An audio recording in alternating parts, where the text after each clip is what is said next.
Untamed is going to be untamed. It's going to be a little crazy. I want to talk to my people. I want to talk to my brothers and sisters.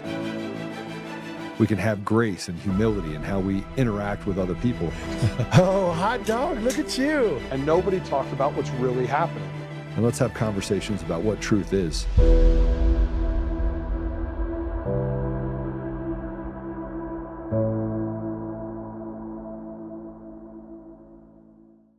Well, hello.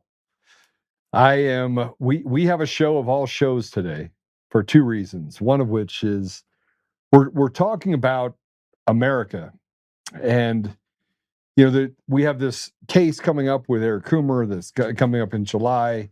We have some affidavits that we'll talk about a little bit later related to Stephanie Lambert asking for access because we've subpoenaed the information from the case out of Washington, D.C., related to Eric Coomer, related to Dominion.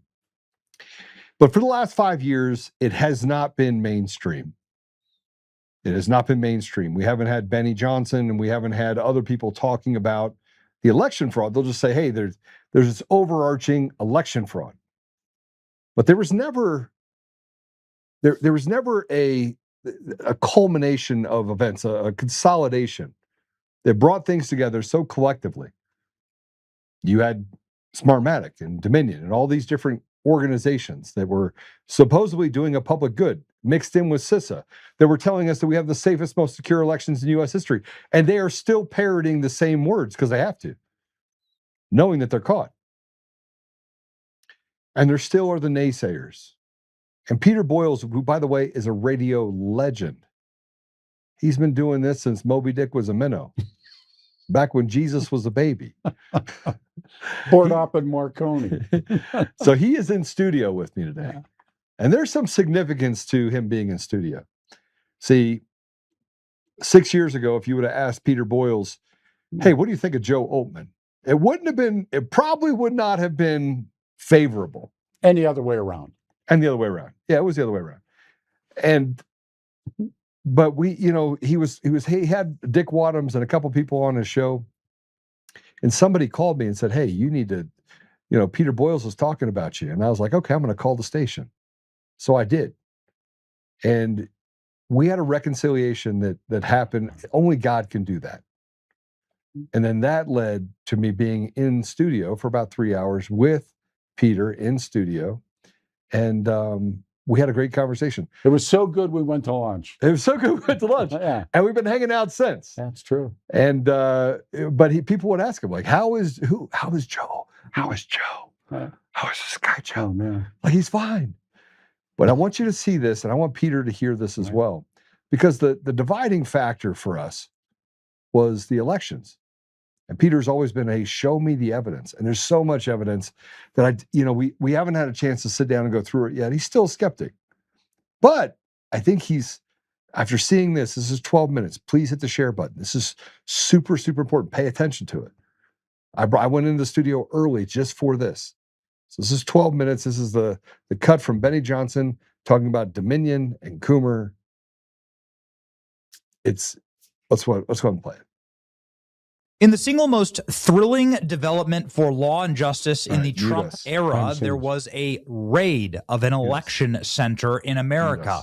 There you go. Good. This is the Fulton County Election Center, and Tulsi Gabbard was on hand to raid it and to seize all of the boxes of votes. And the bloody irony here is that they wouldn't have had any of these records if they hadn't prosecuted Donald Trump. They actually had to keep their election records from 2020. These ballots had never been inspected, and they are now in the possession of the FBI. Donald Trump, soon after this raid, said, we got him, we caught him red-handed, and it's over. Tulsi Gabbard was seen very mysteriously on the phone after reviewing the evidence. Who was she talking to? President Trump, obviously. And what did she say to President Trump when he asked about election fraud? I've got a long list of things that we're investigating. We have the best of the best going after this. Election integrity being one of them. We have evidence of how these electronic voting systems have been vulnerable to hackers for a very long time. And vulnerable to exploitation to manipulate the results of the votes being cast. which further drives forward your mandate to bring about paper ballots across the country so that voters can have faith. Oh, okay. Let's go ahead and review there very quickly. So the electronic voting machines are able to be exploited because they're connected to the internet. Anybody from anywhere can just change the numbers. You ever wonder why in these close elections, especially in South America, but in the 2020 election, that it's always 51 to 49? It's always the exact same percentages. When they wanted to rig the Senate elections in Georgia, 51 to 49. Both races. Let's just go with both races. Same thing in Arizona. Katie Hobbs running against Carrie Lake, 51 to 49. That's just what we're going to do. And it's the same thing with Spencer Pratt. It's always the same with these voter machines. It's like an algorithm that they just punch the numbers in that they want, and then they get them. Obviously, that mixed with unlimited mail-in ballots. This is the best headline. Had me howling yesterday. Trump DOJ struggles to show widespread voter fraud. Just teeny spread voter fraud. Just little spread voter fraud. Not widespread, mini spread. Look at this. Voter fraud in every state. Voter fraud everywhere. It's so egregious. The Patterson City Council president, who's now in prison, and his refrigerator dump of a wife were just seen going mailbox to mailbox, plucking out mail-in ballots. Yeah, it's like funny. MSNBC just telling you what it is, with right? This system. I mean, we've seen this now probably for about a decade out there. It's those votes that get tabulated after Election Day. They tend to be almost always are heavily Democratic. We've seen this. Why would that be? Why would the votes that get tabulated after Election Day be heavily Democratic? Well, I have video evidence of exactly why that would be. Here we have Hamtramck, Michigan. This is the only majority Muslim town in all of America. The place is a bit of a dump heap. And the reason why is that the moment that that foreign nationals got in control of the country, got in control of the city, municipality itself, it started being run like the third world hellholes that the foreigners were from. City Councilman Abu Musa on tape stuffing ballot boxes in the middle of the night, and then multiple other times he's sitting there stuffing ballots. He's caught on camera. Look at this. All they did for local news was just set up a camera across from the ballot box. And this dude's just shoving garbage bag full of ballots into the box. So anyway, the whole system's been rigged. It has been rigged. It's been proven to be rigged. Trump's doing his best to stop it. He wants to get rid of electronic voting, and he wants to get rid of vote by mail fraud, where he's shutting down the Postal Service's ability to deliver mail-in ballots to states that won't give the voter rolls to the federal government in order to check. So it's a felony to mail somebody a ballot who's a foreigner who'd be voting illegally in our country. So the post office, it's a genius move. Post office is just saying, no, we're not gonna do that. We're not gonna engage in a felony. In continuance of a crime, you cannot use the U.S. Postal Service. Awesome. Something else big happened today. Whoo boy. Something we predicted about 6 months ago. You had to go back into the archives to find this one, where we said, we've been doing little phone calls with people about why the Maduro raid was so important. And they told us something that shocked us. They told us that the Maduro raid is important because Nicolas Maduro is going to sing like a canary because they nabbed his wife too, right? They nabbed him and his wife, and they're bringing her in for leverage. Nicolas Maduro was part of the regime that ran the Dominion voting systems and Smartmatic systems. Those are Venezuelan companies that were created in Venezuela in order to rig elections. And that's what they ended up doing.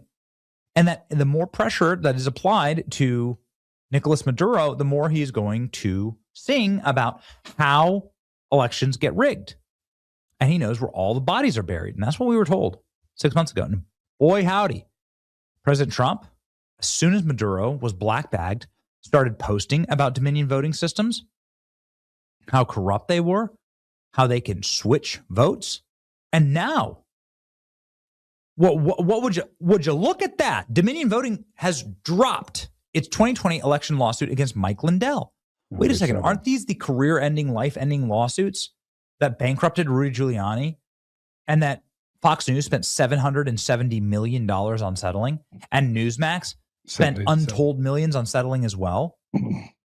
And now Dominion straight up dropping their lawsuits against Mike Lindell, who actually fought back. And it dropped. The parties have agreed to confidentially settle this matter. Well, what does that mean? Mike Lindell said that this means that I win and they lost. Dominion Voting Systems dropped its 2020 election lawsuits against Mike Lindell, settling being reached between the parties. A brief document filed on Monday. The plaintiffs and Dominion Voting Systems, through their representatives, undersigned counsel, hereby stipulate and agree pursuant federal rule dismissal of the claims. Each party will bear its own attorney fees and costs. Dominion ends lengthy legal battle against Mike Lindell. Ooh. Dominion sued Lindell for $1.3 billion in February 2021. It's now 2026, and he won. Lindell won. Incredible, ladies and gentlemen. Dominion agrees to dismiss it. 5-year-long, 800-page report. Evidence of fraud from Dominion machines will be released today. The voting machine companies are falling like dominoes. This is why I fought every single day for election integrity. I'm telling you, I just know too many people inside of the Trump administration that worked specifically on this question of how are they rigging the vote with electronic machines. And when the story is fully told about what they did and how they did it, it will break America's brains. I think I know probably 1% of what actually happened, but it is worth every bit of a Tom Clancy level, Tom Cruise, Mission Impossible, foreign espionage, spies, space. It's crazy. It's like a Bond film. Dominion Voting System drops lawsuit against Mike Lindell. It looks like the new director of national intelligence is on to something here. Dominion Voting System has dropped it. Fox News settled for nearly $800 million just for questioning it. That's insane. I mean, who's that sensitive? So here comes a couple of things. And if you connect the dots here, you'll realize exactly how bad, how down bad these guys are. Ex-Dominion Voting Systems executive Eric Coomer admitted under oath in a deposition that the voting equipment adjudication software and source code was being shared with foreign nationals. They could remotely troubleshoot Dominion systems. So foreign nationals could intervene in the U.S. election. This contradicts years of Dominion denials of foreign involvement in the U.S. election. Ooh, what's got to happen next? Significant findings from the new 800-page Dominion documents of the stolen election. Ballots exceed voters in 3 decisive states. What? In Michigan, there were more ballots than voters, according to this document. Nearly 500,000 more ballots than voters. Pennsylvania, more ballots than voters. Fulton County, more ballots than voters. Ooh, is that what they're going to find? Each discrepancy independently exceeds the state's margin of victory. Public Legal Interest Foundation documented that Pennsylvania distributed approximately 3.1 million mail-in ballots in 2020, and that 400,000 of those ballots were classified as unknown, meaning election officials had no record of what happened to them, where they were returned, not returned, counted, or discarded. Oh, very bad. Look at that. So is that how they did it? A mix of mail-in ballots and Dominion machines? New Dominion report confirms internet connectivity. Voter systems were not air-gapped like they claimed to be. Voting systems also operated outside of these certified configurations in Michigan, Arizona, Georgia, Colorado, Pennsylvania, and Wisconsin. Remember those states? On election night 2020, those are all the states that told you they had to close up shop and stop counting, right? Amazing. Way outside of the ballot error rate. Bad news, man. The machines were built and sold with internet connectivity, and everyone will tell you that is the kiss of death here. Seems to be long classified. Newsmax and Fox settled. I hope Fox and Newsmax file motions to get their money back. They were hustled by the liberal media and by courts accepting frivolous lawsuits. It's true. You have every right to question an election. You have every right to. It's our country, after all, not some Venezuelan software company's country.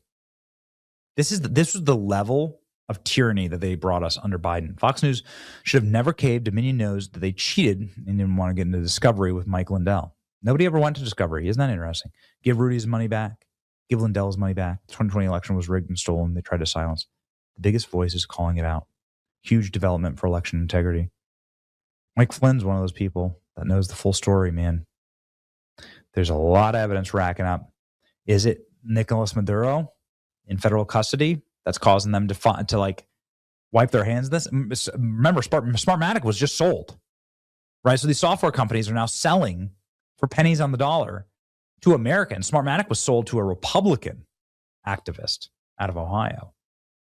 Very interesting times, ladies and gentlemen. We'll stay on this. Save. Okay, Peter.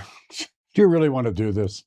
Do you really want to do this? I want to do this part. Okay. All right. The 800-page report is accompanied by 4 other reports. So just so you know, we're not just talking about one report. We're not talking about one set of information, one set of details. He mistakenly said, by the way, are we live? Did you make sure we unmuted us? I think we're good. Put up the comments if you would on the deal. I wanted to make sure that people could hear us. We've done that before. I'd go in like 5 minutes. People were like, we can't hear you. So I just want to make sure that we're not missing this. So we have the 4 reports out of Mesa County. We have the Maricopa County report. We have the reports out of Pennsylvania. We have the narrative that the media has been told that there's no evidence. You haven't been able to produce any evidence. And I sat down with you, and your guy at the radio station I was a candidate for governor, which you were a legitimate guest. I was a legitimate guest. Yes. And but you can't come back. But I can't come back. I can't come back. And that's not an uncommon thing. It's not an uncommon thing for people to say I can't come back. Although I'm very good for ratings. I mean, I will tell you, I'm very good for ratings. But I've fought this battle for 6 years. I'm a system architect. You've seen my equipment, right? You've seen. I'm impressed the way that we operate, and I'm not crazy. It's not like I woke up one day and I was like, I'm a nutball. Oh, you're crazy as hell, but we both are. Yeah. I accept that. There's good and bad crazy. But I mean, I believe in the truth so wholeheartedly that, Benny Johnson was not a believer. I don't even know who that guy is. So Benny Johnson's got, 4 or 5 million people that follow him. He's never been canceled, right? So he's a part of whatever you want to call this world of influencers. Came out of nowhere. Right. And, but it's never been canceled. Always walked the line. And he got some things wrong there. It was Dominion that sold to Liberty Vote, not Smartmatic. Smartmatic is under a federal indictment right now. And the Lindell thing, wasn't that what he said? And well, no, Lindell, the case for $1.3 billion. Well, Lindell has no money. You can't get blood out of a rock. No. He does have money. He's got a company that's worth $300 million. You could say that he personally is net worth. He hasn't bought any radio time. He lived on Salem. Yeah. He hasn't I haven't played or listened to a Mike Lindell ad anywhere, television, cable, radio, newspapers, wherever. Lindell's gone silent. But I agree. And look, Mike Lindell owes me money, lots of money, like millions. See if you get that. I will. Something in one hand and that in the other, and see which one. Yeah, so I think this is the thing is that I'm not telling you that Mike Lindell is a purveyor of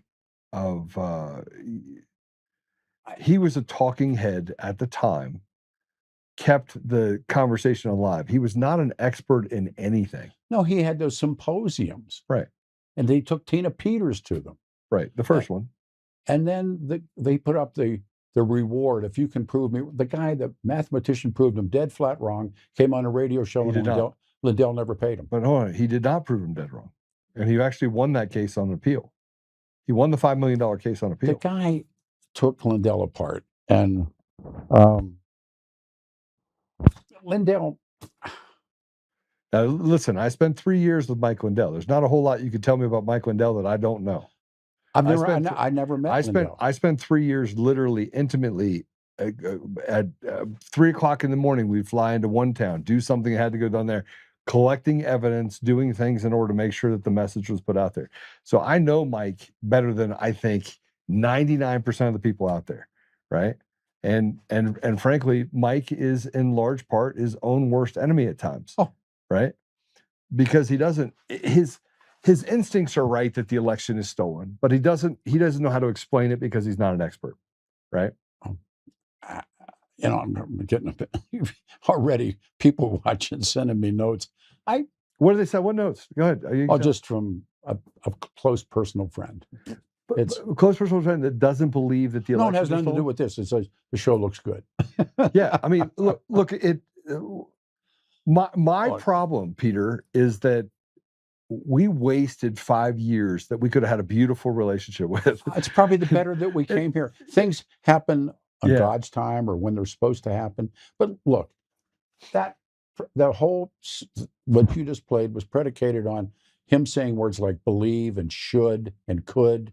Those are, as a guy that went through all that experience in graduate school and everything, those are nice words, but they're not hard. What happened in that night in Arizona and those kinds of things, Rupert Murdoch settled. Rupert Murdoch, well, he mentioned, and it wasn't really Fox that settled. It was Rupert Murdoch that settled. It was actually the private equity firm that settled. That is a large shareholder of both Dominion and in Fox. In the Delaware court, Rupert Murdoch, who actually talked about it afterward, and they paid $837 million, $787 million, whatever the number. Yeah. So they were afraid to allow these suers into their email, and we have, I guess there's evidence that they were telling their own people to lie because his ratings had gone to hell, and Newsmax's ratings went over the moon, and Murdoch lost his shirt. And he at one time and Donald Trump were very, very tight. And that was a falling out night, the night that they called Arizona. And they had that guy fired, and they brought him back and said, hey, we're sorry we fired you. Hold on a second. So I live this life. I know. I've lived this life. And I know more about the last 6 years related to the election stuff in my brain than most people could fathom, because I've had to see it all, touch it all, engage in all of it. So with that said, they had the discovery. Fox turned over everything. Dominion turned over everything. The evidence inside of the Dominion locker that I've got access to, just the information they had, would have been enough to exonerate Fox News. Then why didn't they bring you in? Well, remember, so let's go back in history and talk about the legal experts that said you can't actually get $787 million for a company that never, ever even would have made $787 million if it existed for 100 years. But that's just what happened with Lindell, and they dropped the case. No, these guys looked at Lindell. Lindell, they said, we can't get money out of this. It was character. A flamboyant $1.3 billion. It was meant to have a chilling effect. And let me just, I'm going to say this again. I'm going to say it for the people in the back of the room. Right. If Dominion Voting Systems was legitimate, if they were legitimate at going after Mike Lindell for $1.3 billion, I would have been the first person they sued. But you know who didn't sue me? Dominion Voting Systems. But the absence of something doesn't make it true. Lindell came to Colorado. Lindell, and I was astounded the kinds of things that Lindell said. As a reader and as a history buff, there have been stolen elections in this country. Bro, the elections have not been stolen since probably early 2000s. Well, they're fraudulent in all 50 states. Kennedy Nixon was the case study. Bro, I'm telling you right now, all 50 states, every one of the machines, all based on the same system, they're all fraudulent. The outcome and the people that represent us at every level, Democrat and Republican, they can steal elections at will. Belief and knowledge are... This is knowledge. This isn't belief. It's belief. No, it's not. Look, there's a study of something called epistemology, which is the study of knowledge. How do we know what we know versus what we believe? And what you just did was make an epistemological leap of faith. This guy that we just showed was all epistemological leaps of faith. You have to go in and, like I said, Lyndon Johnson, who was known as Landslide Lyndon, you can prove that that was a lift. Richard Nixon was a lift, that Jack Kennedy stole the election from Richard Nixon, or at least came close. Those were ballot days. Those were, look, I voted for the first time with my dad. We went, took me, I want that day back. I want what you want.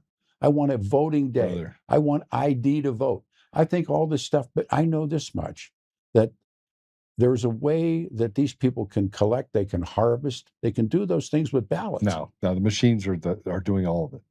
The machines, look, we found a separate database of votes inside the system. They left all the records intact for the 2018, 2016, and they deleted and made unavailable and corrupted files from 2020, 2022, 2024, and then changed the law so you can't get access to it. How did Donald Trump win that last election? Because they had to take his chess pieces off the table. They had to take it. He can only run one more time.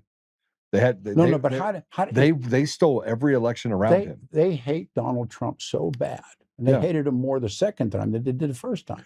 Look, Peter, and how did he beat Hillary Clinton? Do you remember the whole thing with Hillary Clinton? More than you know. Okay, so let's go back to it. Let's go back to 2016, because this could be really fascinating. All right. First of all, fix my video, Ray, so I can sit up a little bit and not feel like I'm. I mean, if it's a rig, why didn't they burn down Hillary Clinton? Why didn't they burn down Donald Trump when he ran against Hillary Clinton? I could tell you why. All right. 100%. Right. The system is designed to have what's called PID controllers. That's basically a fixed outcome. That's why you have Spanberger in Virginia won at 50.7%, 50.8%. Every election, it's like 50% or 51%. Yeah, the two runoff elections in Georgia. I predicted the outcome of the Georgia runoff election. I predicted that literally before the election happened. Hold on. Because you asked what happened in 2016. All right. They anticipate a certain amount of Democrats that are going to move over. Okay. And when you have to inject ballots, all right, let's just do it this way. If you have 7 ballots and you have 3 ballots, and you have 7 ballots for President Trump and 3 ballots for Hillary Clinton, it's 70-30, right? No, what Hold I'm on. saying, no, okay, all right. I need to take you through this because this is the science. Just this tell is me, the science. and five, and But see, that's how did he Peter, he beat Hillary Clinton? Because the defection rate of Democrats to President Trump, not trusting either candidate, but trusting him, That's true. was so overwhelming that they did cheat in the election. They did cheat in the election by massive numbers in massive states, but they didn't cheat enough. And here's how I know that happened, right? And I went back and looked at all the cast vote records in 6 states, or excuse me, 6 precincts in 4 states, and I proved this mathematically. I sat down with Ed Solomon, we walked through it, we built out diagrams that mathematically prove that the impossible happened in 2016 and it happened again in 2020. Hold on, because this is important. If you have 7 votes for Trump and 3 votes for Hillary, that is a 70-30. Now I'm not going to just inject ballots for Hillary Clinton, I'm going to inject those ballots for Donald Trump too, okay? Hold on. I'm going to inject 1,000 ballots in for Trump. I'm going to inject 1,000 ballots in for Hillary Clinton. Now I have 1,007 and I have 1,003. Is it still 70-30? I can't do math and I can't do marriage. I'm telling you, I'm talking about the reality of what, there's a wonderful book that I would urge you and everybody to watch it. The book is called Shattered. Mm-hmm. And I know these guys. I met them, spent a lot of time with them. They started out to write a book about the glass ceiling and how Hillary Clinton was going to shatter it. Mm-hmm. And they got into Pennsylvania and they got into Indiana and they got into Wisconsin. And they met these Democrats, these men who had been Democrats all their lives. Mm-hmm. And they said, look around us. And they said, we backed you up. We voted for you. We supported you. And now you're calling us racist and you're calling us all these things. And my son's got a drug habit and a Costco closed and boom, boom, boom. And you know what they did? They voted for Trump. I was in the Trump convention in Cleveland and with Chuck Bonnewell, myself and Mark Crowley. And we're walking around. This is again, my firsthand. I grew up in Western Pennsylvania with kids whose dads were coal miners. Honest to God, Joe, here comes two for real. They got the hard hats on, the lamps, the lights, stickers on them. They're coal miners. And they got the double knit suits on, and they're walking the edge. And I walked over to them, and I said, what's a couple of coal miners, Democrats, John L. Lewis. I said, what do you guys? And they said, we're here for Trump. And I said, why? And they said, because Hillary's going to stop coal mining altogether. Yeah, but hold on a second. But Colorado, though, was a state that went to who? Who did? What happened in Colorado? Well, the Colorado delegation walked out on Trump. I was there when they did it. Because they were for who? I don't know who the hell they were for. Cruz. Well, They're here for Cruz, Ted Cruz. But they walked out. I watched them. They deny walking out now, by the way. The Democrats and don't the they Republicans deny walking out? Let me finish Yeah, up. they do. Yeah. Let me finish up. For sure. That night, Hillary Clinton, they're in the Javits Center, and Podesta's her spokesperson. And the Saudi Arabians have given her a gift that's a pixel television as big as your backdrop. And she's drunk. She's on her ass. And she's arguing with her husband. Her husband's yelling at her about stuff. And they had given her a cake. This is eyewitness stuff. Congratulations, Mrs. President. She picks up the cake and hucks it into the big screen that the Saudis had given her. And her spokesperson was, she was not going to call Trump and say, you won. She was not going to give it up. And she effing lost. And as Barack Obama made the phone call and told her, Hillary, you got to call him. And she's drunk and she called Trump. And Podesta walks out, and this is given about voting. Podesta goes out on the stage. Remember, they were all wearing the pussy hats and the next day and all that kind of stuff. I was there. She was too drunk to come out on the stage. She was too cooked to come out on the stage. And Podesta said, we're going to fight on through the night. She had already said to Donald Trump, you won, you bastard. And so they did all this stuff, but he beat her. He legitimately, hands down, beat her. For whatever, they didn't steal it. He beat her, fair and square. No, you listen to me. You cannot tell me that, and this is where we sit, we will differ. I knew President Trump was going to win in 2016. I knew he was going to win. I didn't think he was going to win. You're sitting in the middle of a data room. I mean, this is a data company, right? And I bet on President Trump $8,000. I made 30 grand on that deal. And I showed up at the headquarters for the GOP. It was at the Hilton. It was the Hilton and on Orchard, right? And I show up and I'm high-fiving everyone, and I'm like, Trump's going to win. At the time that I walked in at 5:00 in the afternoon, nothing was closed yet, no polls. Every poll had Hillary Clinton winning at 99%. Absolutely. He had a 1% chance of winning. And I told everyone there, President Trump is going to be the president of the United States. Did the Republicans steal it that night? What do you mean the Republicans? If the Dems didn't steal it, who stole it? Or was it just Donald Trump got beat? This is a lack of knowledge on how the systems work. This is a lack of knowledge. Look, you're not the only one that lacks this knowledge. And the bad part is that you don't want to believe that the elections are stolen. And frankly, they've put up all these things, barriers to say, well, 60 courts turned them down there. And Murdoch did this. You used the magic word, believe. I didn't. Hold on a second. Because I'm a fact finder. I'm not a belief person. I'm not a pixie dust and fairy dust person. But Joe, you just used the belief word. Believe. You believe. No, you believe the elections are not. You use factual data that they put in front of you, supposedly, and they say, well, 60 courts have adjudicated and said there's nothing here. There's no there. You have CISA that says safest, most secure election in U.S. history. You have Chad Wolf that goes down to the DHS director that, by the way, wasn't put in there in the right way, but he's DHS director down in Georgia. You have the Secretary of State at the time. I don't like these people. I don't care about them. But my point is this. The bona fides are out there. The bona fides, the data is out there that shows not 1%, not 3%, not 5%. I can go back in the bona fides, in the facts, the artifacts of these elections, and I can show you that they can at will steal any election they want. And they did not anticipate the mass defection that they had They had it. and people from Democrats. And so they tried to cheat, and they injected 10 million ballots or 15 million ballots. And they did this whole thing because you can see it inside of the landing for the elections in all these states, but they didn't put enough in. Let's quantum They go didn't put ahead. enough in. Why is the face of the Democratic Party today is the mayor? You and I have talked about this. He's the mayor of New York. New York City. Mamdani, The party, the Democratic Party, is the most stolen election so far this year. against Como. But you look at it, there's no appetite for communism in New York City. Like my family is there. My friends are there. Like I have data. The amount of data that I have just in New York, I can tell you the subsect. And if what I'm saying is wrong, Peter, if what I'm saying is wrong, why does every social platform have a minimum of 40% of every single person that's out there is a bot? I Not even don't real. I mean, I don't know social platforms from a hole in the head, but I do know what happened in New York. Yeah. A There's no appetite for it. Well, a SWP Trotskyist, foreign-born Muslim, on the day that Dick Cheney dies, becomes the mayor. Wall Street. I mean, we look. All these socialists are winning these primaries.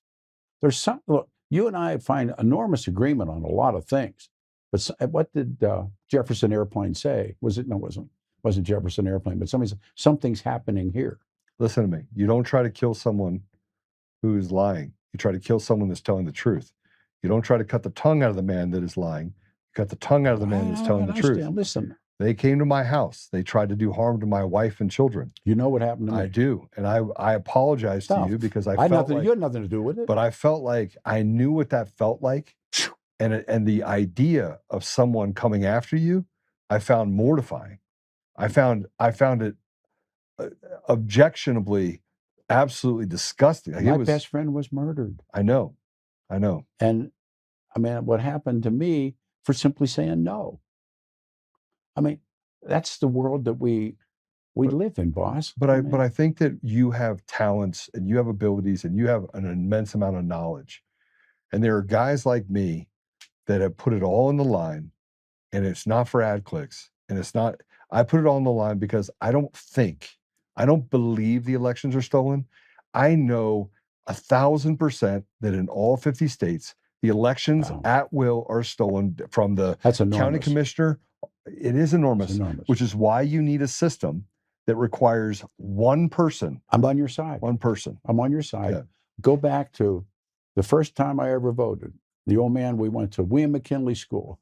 And I told you the story. I'm coming out of the mill, and my shop steward, Lou Alio, snapping it and going, here's who your union endorses. Yeah. And when we went to vote, me and the old man, the union guys with the sandwich boards on it, they were 100 yards from the polls. And I didn't know there was a Republican Party. Well, and you could, they call it buying lunch in Chicago. Yeah. They'd buy you lunch, hand you $50, hand them the ballot. That's why they closed the bars on election day, because of the Irish. Right. Look, the system has been, but it is, what did Winston Churchill talk about? It's the worst system, but it's the best there is. Look, who knows what the outcome would have been? What happened to Baby Bush in the Supreme Court when he was down to nut cutting time on the ranch? And I think the court that was his dad's guys, I think they gave him the election. I honestly got to believe that. I believe the Supreme Court handed W, which was unbelievable, handed him the presidency. I do believe it. Look, we have the hanging Chad problem. Oh no, I remember correct? all that. Yeah, right. Sure. So they gave it to him.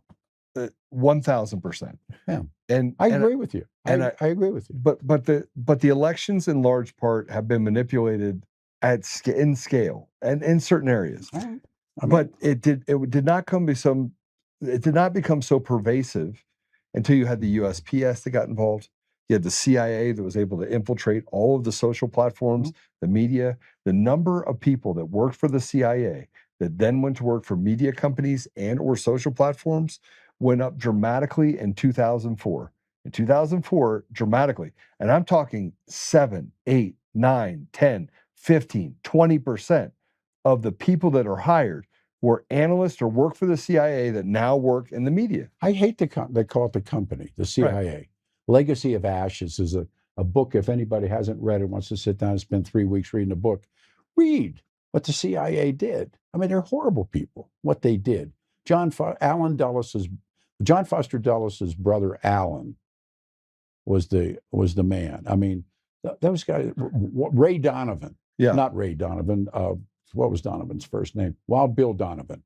Yeah. He was a CMH guy, First World War. You know, Harry Truman's biggest regret when he left office, he said, I created that, the CIA. Yeah. It was his biggest regret. Well, it's out of control because right now there is no head to the snake. You can't tell where it is. They came into America. It's funded by so many different organizations, USAID, all these other things. Boss, I don't argue any of that. But so that's where I get, Peter, that's what I get to when I say, listen, there's no part. I had this conversation with George Brockler, right? And I was like, I sent him a thing last night. I was like, George, you were wrong about me. Like, this is a guy in 2018 that ran for attorney general. Oh, yeah. Right? He was up by 7 points, 8 points. I know why he got beat. He got beat because it was fraudulent election. No, here's what he did. He red flagged. He went for red flagging. No, that didn't happen until. Hold on a second. No, that did not happen then. It wasn't. It was deep in the middle of that happening in 2018. It did not happen until 2019, right before the 2020 election. When he came out in favor of red flag, I brokered a meeting between him and Dudley Brown. You know Dudley Brown? I do. Yeah. Rocky Mountain Gun Owners. Cleanliness is Dudleyness. Yeah. Dudley's my boy. I love him. Yeah, he's a good dude. We sat down at Centennial Gun Shop, all of us in the back, and I said, make a peace. And Dudley is hard. I love Dudley. Dudley's hard. And I love George. Yeah. So I'll tell you a story. And I've never told it publicly. We're at. Well, you're telling it very publicly now. No. This is a true story. And so we're at the. They used to do that big conservative thing downtown, and they bring the radio show, and I have to do it. So the Meekum auctions here, and you and me in cars. I mean, bikes and stuff. So I know the guys at Meekum. They actually let me call a segment, to sit in a chair and call a segment. And a 1957 black Chevy convertible with red interior and a Continental kit and full all the way to curb white walls. This is my highlight. Came across the block, and they do a whole segment on the internet. I didn't do the cable. I did the internet. And the guy said, what do you think, Peter? I said, if I'd have had that at 16, I'd be a father at 17. You know. So but before I go, they came over to me and said, would you introduce George? Go introduce George. True story. And Brockler, I've never told the story, but it's true. They give me a handheld and George a handheld. And I said, put the mic behind your back. We're backstage. I said, go out there and say you're opposed to, you were wrong. You're against red flagging. And we both had our mics off. And over in the corner was Walker Stapleton. Walker. No. He was memorizing his ad libs. Yeah. And so question. I said, and I love Brockler. I think George hung the moon. No, George's a good man. So I said, George, go out there and pull back on red flagging because it's going to get you beat. We went out, he wouldn't do it. And I introduced him and I said, you know, mics are hot. And he spoke, he was funny. And we went back and I gave the guy back his mic and I went to meet him. But he had a chance and he knows it. And I said, George, go out and relinquish it. And he didn't do it. And had he gone against red flagging, I think he would have had a shot. But I mean, when Dudley Brown and his guys are against you, Dudley, I mean, remember Hey, look, him and I got sideways. I got tied sideways with a guy, Tyler, that worked for him. Well, I was at an event, and Tyler, who then got booted. They got in everybody's face. He got in my face, and I was like, man, we can go outside right now. Yeah, I know. And Tyler backed down. He's a big guy. Yeah, he backed down because I was like, we can play anytime you want to play. Right. My famous line was, "You looking for a dance partner?" No, I mean, look, I'll be your huckleberry. I'm too old. I'm not. But that's a true story about Brockler, and I've never told it because I'm telling you. But listen, he was up 7 points, 8 points going into the night. I had him swiftly beating Weasel Weiser. Swiftly. This was the election before that. No, this was the election. I know. I know, but it was red flagging that burned him down. But I think it was. Yeah, well, he's talking about the Parrish deal that happened in Douglas County. Yes, Parrish was that horrible. Right. New Year's morning. And Parrish was directly tied to the sheriff in Douglas County, and it caused a whole lot of friction. I know the story better than. Yeah. And look, I used to meet with those guys all the time because you had DCF, right? Yeah. So we'd have these conversations. But there's this lipstick on pigs, so to speak. People saying that they're Republicans and they stand up for the Constitution. They weren't. I mean, I lived a lot. I mean, I knew the players. You knew the. I didn't know you, but I knew the players, Yeah. and they come. But I was a behind the scenes guy. Like I wasn't in the front of the scenes. I was a guy that literally just did data. I built models. I did all this stuff, and I stayed away from the fray, right? Until 2020. So it's not. Until they came for the businesses and they burned our communities to the ground. They did. And they lied and they used the same thing I saw. COVID and all the stuff that we Right. lived. No, I agree with you. I mean, you and I aren't that far apart on probably 97 or 98% of stuff. We're not that far apart. I know that if I sat down with you and showed you the election fraud stuff, the bad part about doing that with you is that it would crash a few things for you because of the relationships you have in other areas. But I'm just telling you, as God is my witness, and I know He is my witness, as He is my witness, I do not have a belief that the elections are stolen at every level. I have a deep knowledge of the entire system, and I know fundamentally that they can pick and choose winners and losers, that they have created themselves in such an area where they consider themselves to be gods, lowercase g, that they can influence the outcome of anything that they want.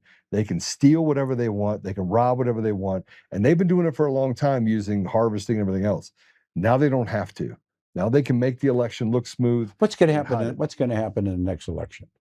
President Trump's going to get rid of mail-in ballots, and he's going to make it so that the SAVE Act gets passed. And if it doesn't, I hope he's right. I hope he does it. Look, there's no appetite for Democrats, Republicans, or independents for what we're seeing right now. It's a false narrative.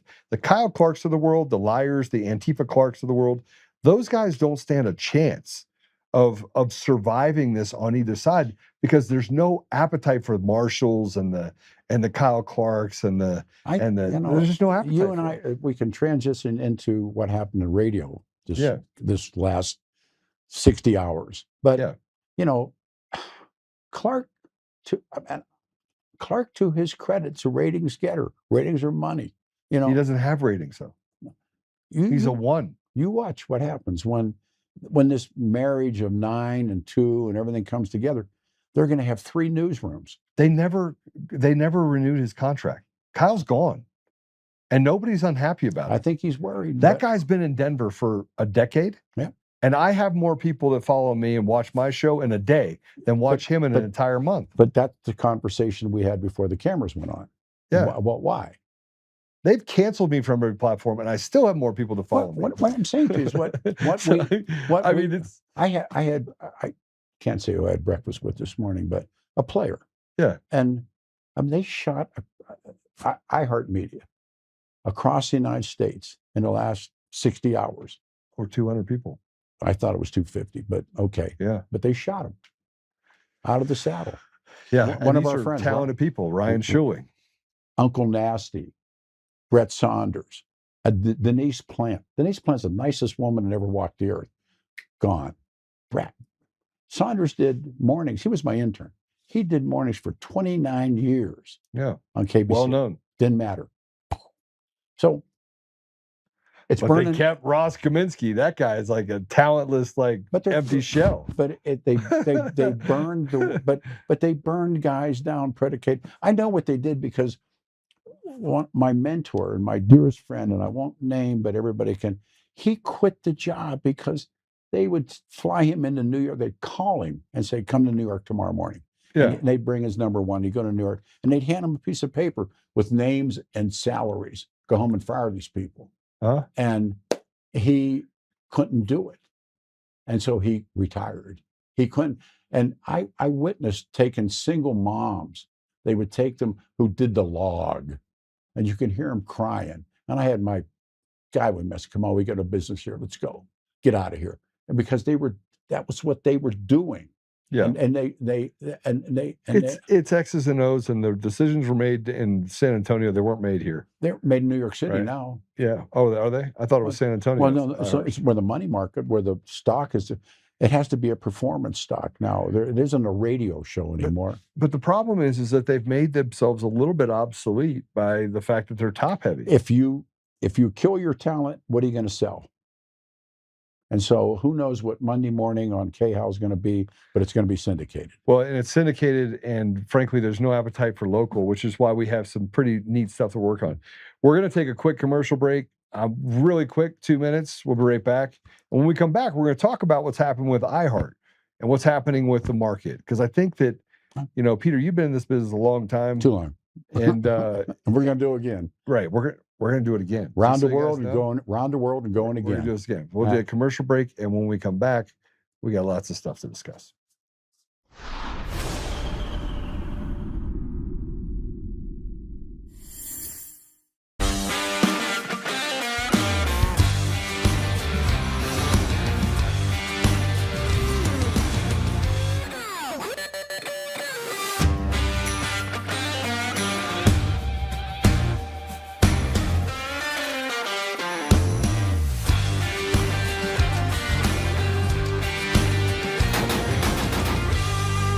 Come join the DCF family today, where we keep the range hot and the deals hotter. Oh, hi. I almost didn't see you there. Welcome to DCF Buns, where you can find the freshest buns in town, if I do say so myself. Oh, our master bakers teach class every week. So whether you're new to baking or trying to improve your culinary skills, we got you covered. And we can help you bake the cake of your dreams. We'll even clean your cake if you want. And if you don't want to bake anything yourself, we have loads of fresh buns available in a variety of shapes and sizes. Check us out at dcfbuns.com to learn more. DCF Buns, we keep the buns hot and the deals hotter. Buns.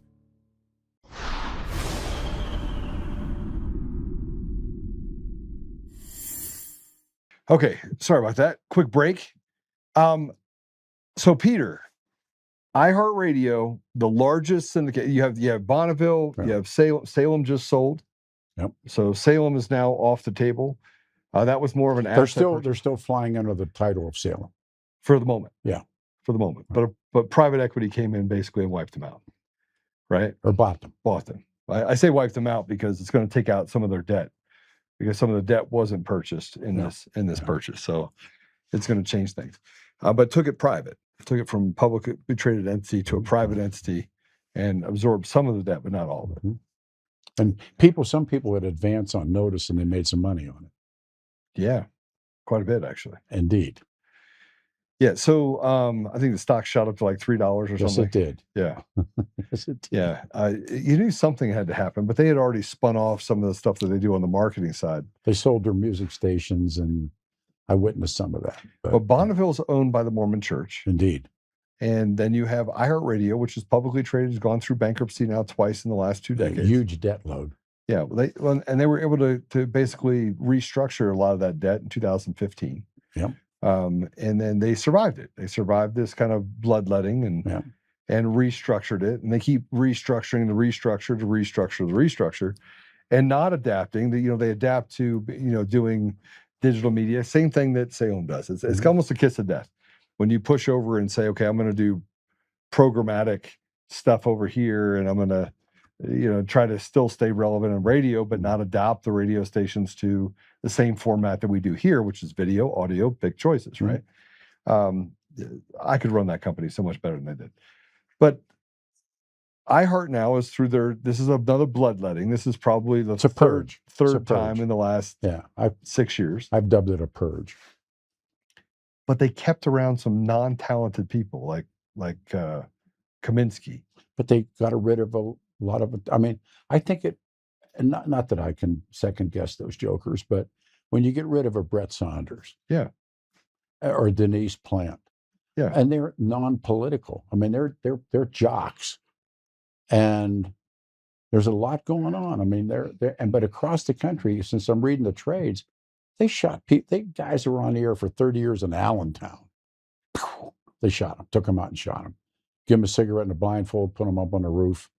And that's it. And they think that they're going to be able to use the asset for syndicated content. I don't know what they think they're going to do. That doesn't even make any sense. It makes no sense. Right. Let me tell you, after billions of years in this business, Tip O'Neill said, all politics is local. Yeah. All talk radio is local. Yeah. Okay. And so now you put a national, look, the only syndicated guy that ever scored and made money was Limbaugh. The rest of them are fillers. I don't have to pay you $125,000 to do the show. I get this guy. He's in 17 markets. I get spots to sell, and so that's what they did. Well, they prop people up that are really not that talented. But Limbaugh was Limbaugh was talented, and he was smart, and he was educated. He was educated, and not just book educated. He was educated. He was a disc jockey. Absolutely. His name was Jeff Christie when he jocked. Really? He jocked in Pittsburgh, got fired 2 times. I mean, he was us. Yeah, you know, I have a dear friend that you and I both know that got canned. And I said, Sammy, when Sammy Gravano ratted out John Gotti said, I told you, never trust nobody that ain't been to prison. Sammy never been to prison. Right. I tell people in radio, don't ever trust anybody in radio who hadn't been fired. And I've been fired a bunch of times, and a couple of times get punched out, but it's okay. Well, you also caused your own pain. But we're a head coach. No, of course I did. But I mean, you picked fights too, just to see if it was going to see what they somewhere. got. See what you got. but you. That's what keeps the excitement in radio. Right. Right. That people tune in to see. Is radio dead? If it's not, it's on life support. I'm sitting forward now talking. I grieve this. I mean, I love this business. It's been so good to me. I mean, it got me out of where I was to, I was with my children on Father's Day. I said, everything that I get from radio. I love this business. I can't tell you how I feel about what I'm watching. I'm watching a clinical, systematic assassination of what once was everything. And I don't know I don't know what's going to happen to the business. The people who run the business today are money market guys. They're not bean counters. They're not Lee Larson. They're not, these guys that really I revered, and the guys that they really were broadcasters. Yeah.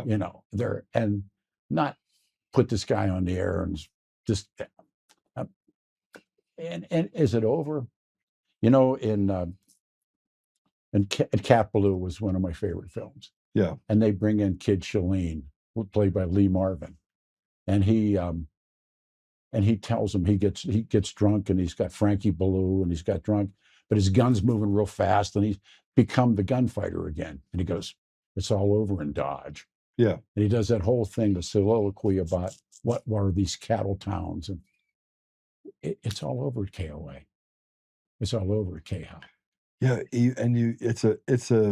It is a shadow of its former self. Like, you go up in iHeart, I would go up there to do interviews, and I'd walk in and I'm like, wow, this just it's dead. I told you. Even the sales side is dead. When I worked there, we had 5 floors, including the basement. Now they're on 2. They have a wonderful woman named Jessica Farias is running it. I love her. I adore her. But she was out of town when they shot these guys. I mean, she didn't know? I love her. She's a really, really, really good woman. She's a great understander of this business, but it's all in. This is the guys on Long Island. This is the guys who are building homes in the Hamptons and sending their children to Europe for the summer. They're the ones calling the shots. Well, all right. So iHeart in Denver, Bonneville still in Denver, and Colorado Springs. They're going to have the Broncos, I think. Bonneville will be. Bonneville will? Yeah, that's an FM though. So, but is it single syndication, or do you think they're going to go to more of a syndicated model where you have, buy your own time? Well, I mean, if you look at the Avs and the Nuggets and they have people that are they're going to own their own. You watch the Waltons; they'll own their own. Yeah, they will. They'll take them out. They have the money. They will own a stick. They will somehow find a way on the internet, and they'll do somehow find a way. Yeah, I think they. No, I'm serious. I mean, you got Anschutz that puts out the Gazette, which is total. Watch these guys. Garbage. That doesn't matter. I mean, that's the part of it that it's like the theory I got thrown out of there. I got shot. I got fired. But I popped what I did, and I own it, and I'm not okay. But then they thought, you know, any monkey can climb the tree and get a banana, and it's not true. No, it's not true. No. No, it's not true. So An empty shell is still an empty shell is an empty shell. absolutely. I mean, I don't have. But Ryan Schuling had one of the. It's great. He had the He's best my- show. it's my Look, boy. I would be on his show, and Brockler would send me a text saying, "They Oh. say that you're fiery." That's an understatement. And I was like, "Well, I'm truthful though. Yeah. You can't call me. You can't call me not truthful. I'm still truthful." So there's this group of people that have a problem that they don't want someone strong like Ryan who's not afraid. No, I think Ryan got zipped because it was money. I think it was. I mean, and I hope that that's the case. no, I I think mean, he was the contrarian. love him. He's my. It's like my But how did godson. they keep Ross Kaminsky then? How did they keep him? They make a decision that they're. Yeah, but these guys he aren't has no talent. coach. These I guys. mean- These guys aren't. These guys aren't radio guys. These guys are money managers, many markets, and they make the calls. Here's a list. This guy makes $85,000 a year. Get rid of him. They don't care. Like, you know, really. I mean, when guys aren't taking calls and it's talk radio, Right.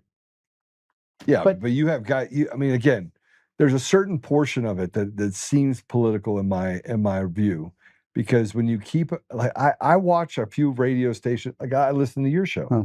right? It's a great show. 3 hours went by as if we were standing still. It's like boom, and then we went to lunch. then we went to lunch and we talked for another 3 hours. Yeah. Right. Well, my point is that even if you look at that, you're 50 years into the business Yeah. or more, Indeed. and you've done some amazing things. You're going to go to the Hall of Fame. Yeah. Everyone in Colorado knows who you are, right? And I'd say that there's other people in other states that certainly know who you are. But when you look at the talent level, like there was a couple people that they got rid of, that I got rid of, that I was like, thank goodness. Like that person seriously does not have a lot of talent. But then I look at some other people that they kept, and I mean, I'll take Ross as an example. Ryan Schuling was the 2025 Broadcaster of the Year. Yeah. It was nearly unanimous that he was the guy. Oh, yes. Every time I'm on a show, people ping me, He's my man. right? He's my guy. I like him. I took the moment he was fired, he and I had lunch. I called him up and said, meet me. I bought him lunch. Because I knew, look, I got zipped more than once. But when I did what I did, and I had it coming, and I was supposed to meet, and it was one of the great all-time sports teams when Tom Tancredo and Mike Donovan were going to run for governor and lieutenant governor. And they asked me to meet them at Elway's for lunch. And I went in, I was sat on the curb outside Elway's, and I'd been taken out of a radio station. And for 18, 19 years I worked, I made them millions of dollars. We took the Ramseys on, we took everybody on, we took on the governor, we took everybody on. And you know what? I'm sitting there because a guy whose job I saved, went and ran up. Man, he hit me. I know. You know, if I hit you, you're going to hit me back. Right. That's how we grew up. Yeah. I mean, it's just the way it is. He hit me. All right. So it has changed. And we've been having a conversation. I saw guys punch it out in parking lots. I saw guys throw carts at each other. I saw guys holding the guys in headlock and hitting them and going in doing a newscast. I watched them bring in strippers in fur coats and light their copy on fire when they're reading the news. I saw that stuff.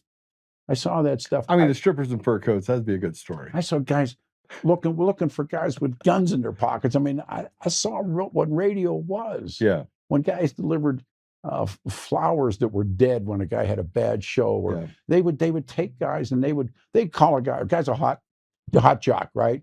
He's got a 12 or 14 or something in the morning.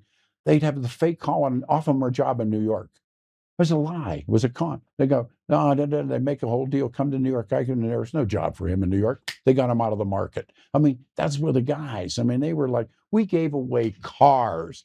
These guys win $1,000 and there's 5,000 radio stations involved in one phone call. We gave away cars. Me and Bob Lee gave away cars. I gave away cars on my show. That's it. 3 of them.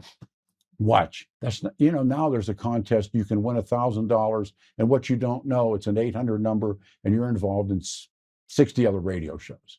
We gave away cruises. We gave away trips. We gave away, be the first 10 people to call. We had pro wrestlers on here. We did stuff.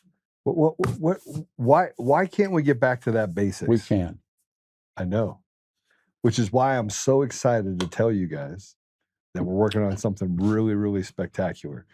And it's gonna be awesome. You think it's gonna be awesome? It's gonna be awesome. Yeah. Oh. So let's iHeart. I mean, I want to just. But it isn't just iHeart. It's a whole thing. It's a whole thing. Right. And one of the reasons why we've been able to survive the bloodletting of censorship is that we're everywhere. We're like a whack-a-mole. Every time we pop up somewhere else, or you're good, like a hemorrhoid. I mean, you're good, and you can make money. I mean, I've told you that great part of The Godfather, and the guy who's really playing Meyer Lansky, and he had that great moment. He said, always made his partners money. Hyman Roth. He said, Hyman Roth always made his partners money. If you can get in this business and make these people money, brother, man, that's what they care about. That's really all they care about. And now they have so much debt and they've pulled so many con jobs. Even if you make them money, they're not making you money. They want to, what's happened to this business, a business that I love? What's happened to it? You see who's calling us? Tom Martino. Should we take it? Should we take the phone call? Yeah, let's take it. Put him on. Wait a second. Tommy, you hear me? Tommy. Let me see. That might be me. He's on the speaker. Tomas. Oh, yeah. Yeah, what's happening? Well, you're live on the air with Joe and I. Okay. What's up, Tom? All right. This is a first. Can you hear Joe? Yeah, I can. Absolutely. Are you at his studio? Yeah. We're doing a live shot right now. Ladies and gentlemen, if you don't know who this is, he is everybody the troubleshooter. I always call him the troublemaker. He was I'll be your Huckleberry. He knew how to fight. Last Friday night we had dinner together, he and I, and we had this conversation. Yes. We're live and we're doing this conversation, and I don't want to get you jammed up, brother, because we were talking about what happened in radio. Yes. What do you think happened? 60. Here's what I think. All right. I think people are panicking right now. The people who bought for too much now realize the properties are worth less, and they have a turning point. Either they reinvest and believe in the spoken word, which is, by the way, more popular now than ever before. But if they don't believe in it and invest in it, it's going to be a spiral downward. Yeah. You got to either make a commitment and go for it, or give up the ghost. We talked about this, and how can you fire your best guys and then turn around and try and sell?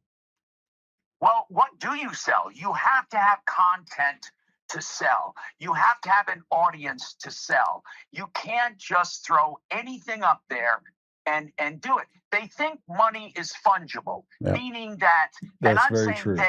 all of them, all of the broadcasters believe that money will be there, and then they just cheapen the product and increase the spread. But it doesn't work that way. You have to have a quality product. Tommy, when I got zipped for what I did and I was your lead, how much money did you and I make them together for 18, 19? 70% of their revenue. Me and Tom. Yeah, I mean, this is 70%. why, I mean, hey, Tom, this is why I called you before we got on the show. We got some exciting stuff we want to talk to you about. I'm not sure I want to tell everybody on the show what we're doing yet. No mouse. You talk to me whenever. You know what? I'm up for disrupting again. I mean, I've been a disruptor my whole life. I've never given up, and I'm not going to give up the spoken word. We have too much to offer. It's my boy. We showed him, didn't we, Tom? Didn't we show him? I'm telling you, we'll do it again, Peter. Peter, listen. First of all, This idea of retirement is bullshit.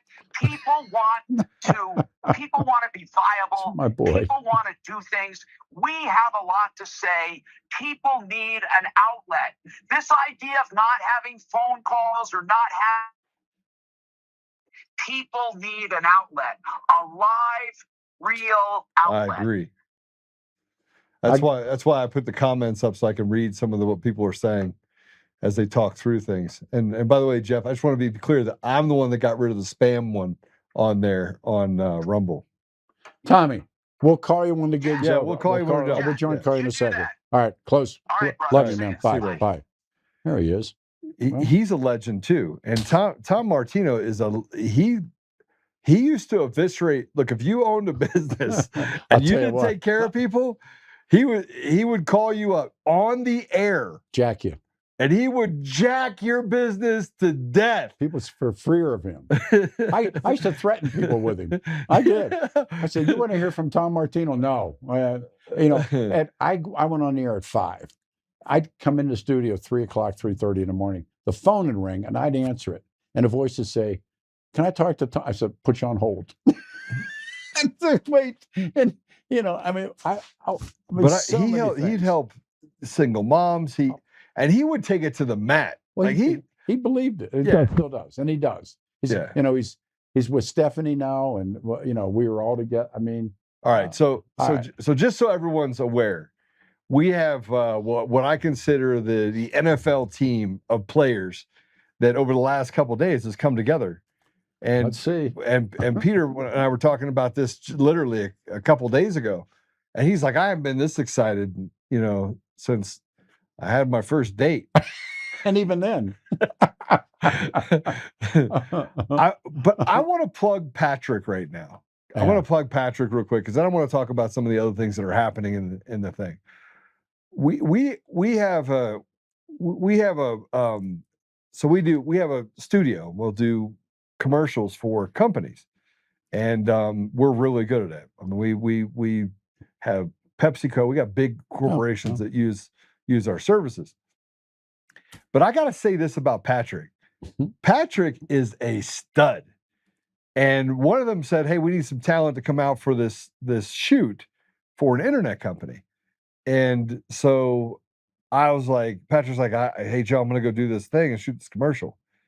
Now you met Patrick, and Patrick he fills in for me on the show. I told him some of my worst jokes, and he howled. Yeah. He did. So get it ready. Get it's in the thing. So make sure you get it ready. Tell me when you got that ready. Okay. So he did this commercial, and we've done incredible commercials. Like we've done a lot of great stuff, but nothing like this. Watch. Nothing like this. It's the best commercial we've ever done. Right. Bar none, best commercial we've ever done. And Patrick is the star to the now. And I heard he only had to do it one first take.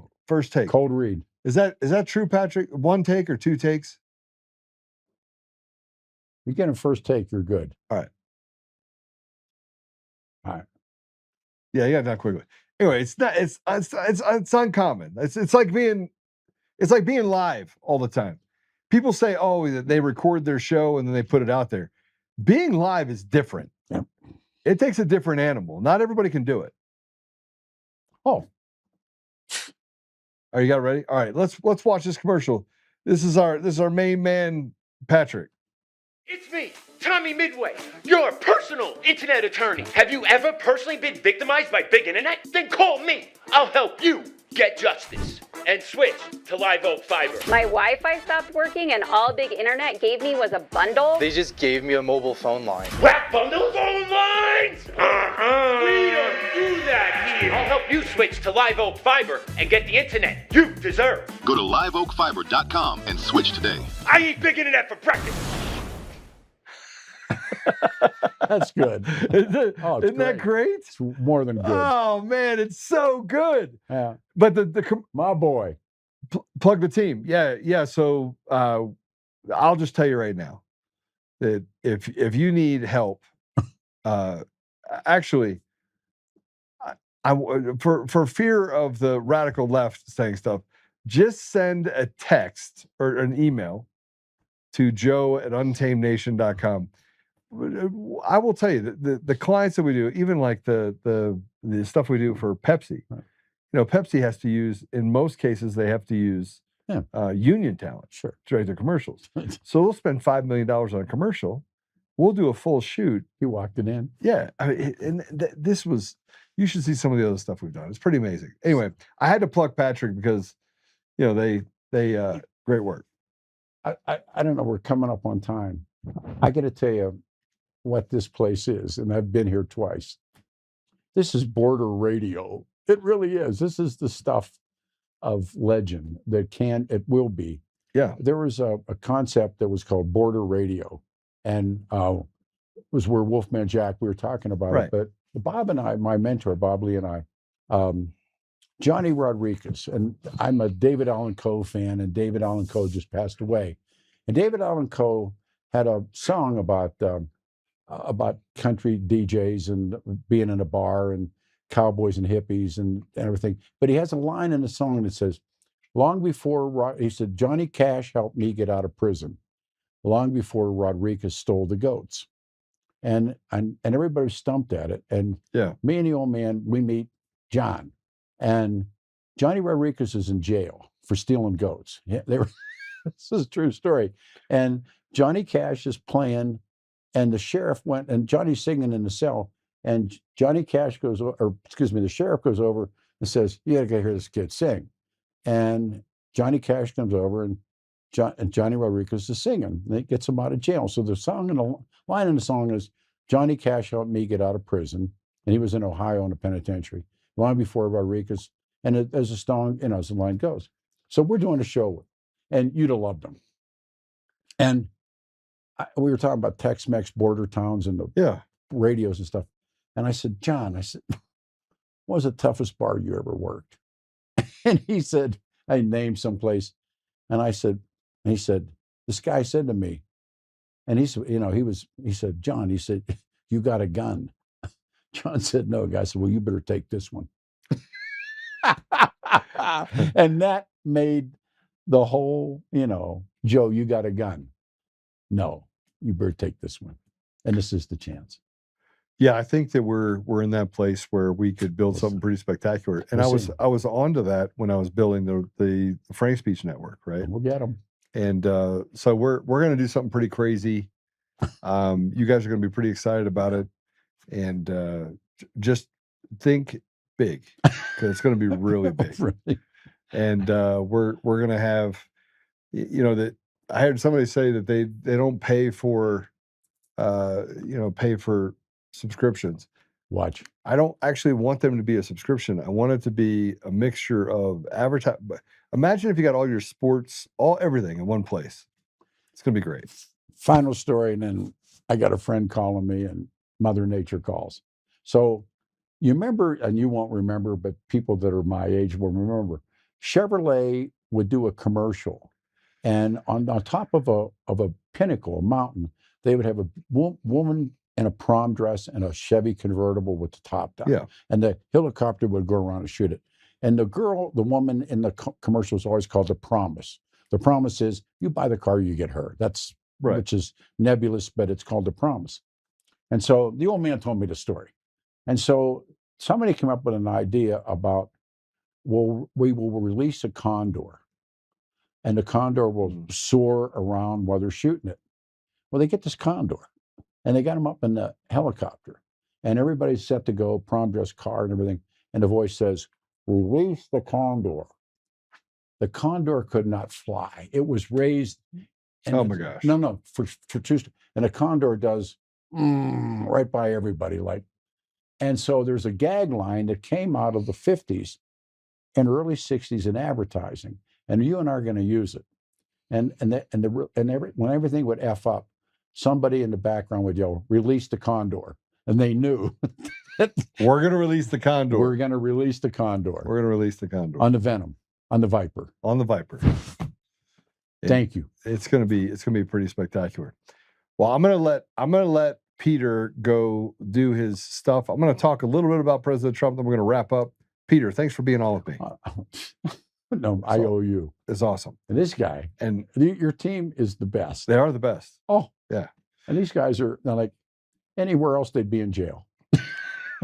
I think that's a compliment. Yes, it I'm is. pretty sure. Anywhere I'm pretty sure. else. Guys, I'm pretty sure that's a compliment that you're not in jail. Yeah. Because you're hanging out with Joe. Somebody come in and get me out of this harness, and I'll turn it over to you because we'll talk. But I got 10 phone calls I got to make. Guys are all right. Climbing on. So I'm gonna spend the next 10, 15 minutes. I'll talk to you when I get done with the show. All right. But I'm gonna kind of switch off here a little bit because we started talking about elections. It got pretty hot because I'm always right, and Peter knows I'm right. So as he's walking out the door, giving me the finger. When I got sent that post last night, when I got sent that video from Benny last night, I've been pretty vocal. And so last night I was with Laura Loomer, excuse me. I was with Laura Logan. I apologize, Laura. I did not mean to even associate you with Laura Loomer. I apologize. And Tina Peters, and we had dinner, and I was with Apollo and Hibbins and James and Brenda, and we just had this amazing get together last night.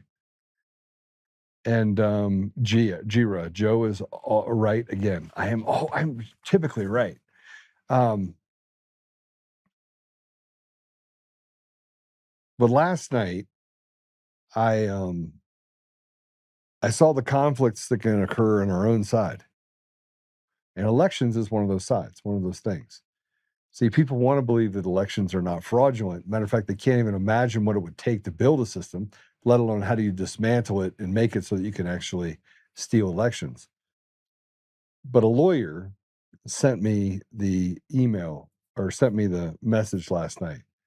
They said, Joe, this one shook me to the core. I need you to watch this. It was the Benny show. And so I watched it, and I came back and I said, there's a general fear of not saying my name. And that's how I knew that Benny, for large part, had to be associated with,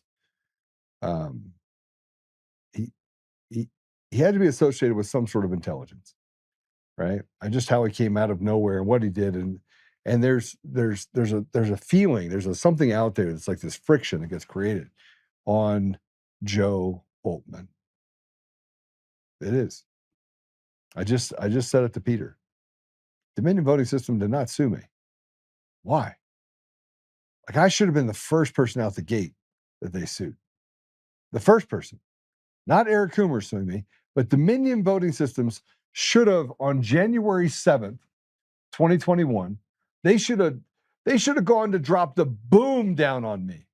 I mean, it should have been an easy conversation. It should have been so easy for them to decide to sue Joe Oltmann if they were right. So why in the world did Dominion voting systems decide not to sue me? I would sue me if that person was lying about me. I would sue me, but they didn't sue me. They sued a guy like Mike Lindell, who, God love him, he's screaming from the highest building, election fraud, burn down the machines. He's saying the quiet part out loud. Most people know this.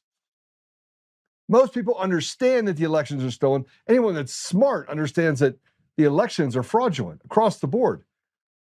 And that all the stuff we have are not anomalies. They're built to actually do the things that they do. But they went after Mike Lindell. They went after Patrick Byrne. And Patrick Byrne's a smart guy. He built a network called Overstock. He was a CEO of Overstock.com. Accomplished business guy. Took it public. It was, I think, eBay before eBay. He did great things. He accomplished a great deal of things. They sued Patrick Byrne. Patrick Byrne asked for it. Now, I didn't particularly ask for it, but I was prepared for it. When Dominion sued Fox News, I don't know if you remember this, but Fox News sent me a subpoena. We talked about it on the show. They sent me a subpoena, and they're like, "Okay, we sent you a subpoena. We need what information you have." I pick up the phone. I call the lawyers. They don't call me back. They didn't call me back once, or they called me and then I had to call them over and over and over again. I was like, "Listen, there's some stuff you should know.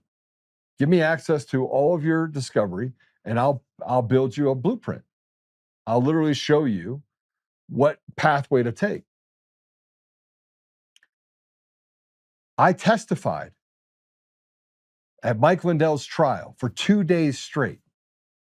I have sat through more depositions related to Eric Coomer, Dominion voting systems, or anything that happened to this than any other single person.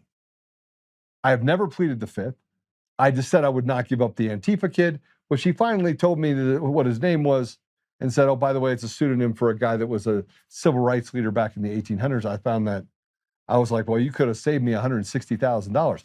I would have said that was his name and saved myself $160,000 in fines had I not made the commitment that I would never, ever, ever, ever, ever mention his name, and I would protect him as a source." I did the same thing for who gave me access to social posts. But then it didn't stop Eric Coomer from creating this and his lawyers from creating this story. And first it was, "Well, how did you make this deal with the thing at the top with Google?" And I was like, "Well, I used the Wayback Machine," right? Because I was asked to. This is a request by lawyers. "Hey, I need you to the doodle at the very top of the Google about Eric Coomer and the fact that they deleted it." As a matter of fact, you could go back and do the same thing. You would get a different result because they wiped the internet of Eric Coomer. But even when Benny Johnson was up there, and even when he was talking, he wouldn't mention my name. Got all the way down to it, and he stopped. Clay Clark got sued because of me. The America Project got sued because of me. Patrick Byrne got sued because of me. The Gateway Pundit, OAN, Chanel Rion, all of these people. Now all of these people gave me a voice. They let me speak. 2 days I sat on the trial for Mike Lindell. And had I not sat on that trial for Mike Lindell for those 2 days, Mike Lindell would have been staring down the barrel of a $30, $40, $50, $100 million deal. Why? Because the jury found that A, I was credible, and 2, I was non-defamatory. Now, you fast forward to the case with Coomer, he has some massive holes to overcome because he then went and did other depositions that counteracted themselves. And then a deposition of Eric Coomer in a grand jury down in Georgia then became available that showed that he lied even further. I remember, this is the guy that ran into a building, wrote about raping his wife, peeing on her, making her bark like a dog. This is the guy that talks about being a radical leftist that laughed about the fact that an election building in Mongolia was burned to the ground just 2 years prior to him being there. Both of times he was there. This is a guy who went to Serbia and talked about Serbians having access to it, and that had a vast amount of information in the Patrick Byrne v. Dominion case that implicates Coomer in crimes committed. And we haven't even started talking about the system itself. And nobody would have gotten to Eric Coomer had he not been stupid and gotten on an Antifa call and bragged the way only Eric Coomer could brag. That's it. That's how it all started. And then you have a guy that's a system architect, me, who runs a successful business, never taken $1 outside capital, was set to sell his company, was doing great things. And they're like, "This guy, Joe Oltmann, he's a loose cannon." That's a nice way to talk about me. I mean, Peter Boyles hated me for 5 years until he sat down and talked to me. And yeah, were there things over the last 6 years that I regret saying? Yes. Yeah, maybe. No, actually, no. I don't regret how I felt at the moment that I'm out there saying that I'm ready to fight. because I'm ready to fight. Like you push the dog into the corner, and what do you expect me to do? Sit down? But they sued everyone that gave me a voice. And they sued them for defamation. They didn't defame anybody. They let me speak. It shouldn't even been a case where anybody settled with them for anything. Sidney Powell settled. Everybody settled. And now they took my attorneys away. So you got a judge, an advocate judge, who's done everything to try and step on the, not just put their finger on it, but step on the scales of justice, with a guy that by any other standard would already be in prison for treason and or something, sedition, for stealing elections. Like it wouldn't even be a thing. Don't worry about it. Trump's not going to win. I made sure of it. Oh, I didn't say that. Oh, by the way, those Facebook posts were all made up. Somebody impersonated me. His own words on December 11th, I think it was, 2020. Saying that I lied about the posts that he then had to admit were his. And let's not forget that every time Eric got out there, he just couldn't help himself. And here's the deal. At the end of the day, I didn't want any part of it. I still don't want any part of it. But here's what I do want. I want the voice of the people to be heard. I want to get to a place where we have free and fair elections. There's a hearing going on right now, and my local counsel, who now has to stay on, who the judge said, you sound like a competent attorney, you can go forward. While the other attorneys in our case for Gateway Pundit and everyone else are trying to bifurcate themselves and say, look, we're going to go sit over here. Oltmann can sit over here by himself. And I'm thinking to myself, well, that works for me. It's not going to work out so well for you. How are you going to get me to testify? And it's because these lawyers in that case are completely just brain dead with the idea that somewhere along the line that they can separate. Had I not been and gone to the Lindell, had I not gone to his trial, it would have ended much different for Mike. 6 years. I'm the guy that everyone likes to hate. And you have people that say, well, you have this Trump-like feel. Look, I don't have the money that President Trump has. I've never asked for an audience for President Trump until recently. Until I said, finally, you know what? I got to sit. I'm not sure that anyone understands all the details. And I sat down with David Clements, and I'm like, listen, what do you think? And he goes, I think you'll be surprised just how much information President Trump has. I think you'll be surprised. I think you'll be surprised at how smart they are and what kind of information they'll be able to put together on the stealing of the elections across the country in all 50 states, using these machines, using mail-in ballots, using ranked choice voting, using these black boxes in order to put people in positions of trust and authority who have no business representing the people in our country. That's the reality. You got crimes are committed that they covered up. Remember that? Sexual crimes. Congress said, hey, we're going to let Epstein go out here, but we're not going to tell you about the improprieties inside of Congress by people in Congress on both sides of the aisle. I mean, it's a free-for-all. So as we sit here and we walk through the things we're going to talk about, President Trump talking about the things that happened in the election in New York, the communist, the DSA, the Democrat Socialists of America, and I've told you the Democrat Socialists of America and the CIA are synonymous with each other. The CIA is deeply embedded in every aspect of the way that we operate media, to the way we operate socials. It's all the same. There's no difference. But as we look at what President Trump's going to say, I'm so excited just to get the trial over with.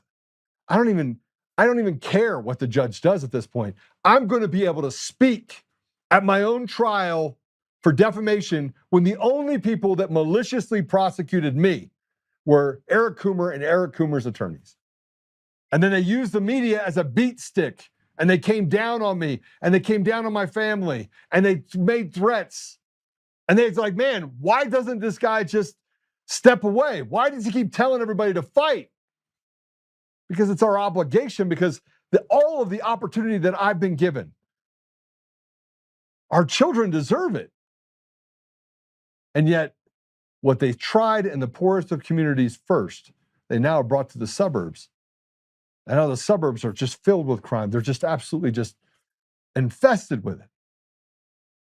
And infested with judges who are activists in this activist judicial coup that we have going on right now, that has caused the entire country to be turned on its head and what can only be described as a sleeper cell asset push in 2020. And it's been going on ever since. But they were stealing elections for a decade before that. A decade before that. I want to play this. This is cut 3. This is President Trump commenting on the communist victories this week. Play it. The endorsement of Zohran Mamdani means more than the endorsement of Hakeem Jeffries.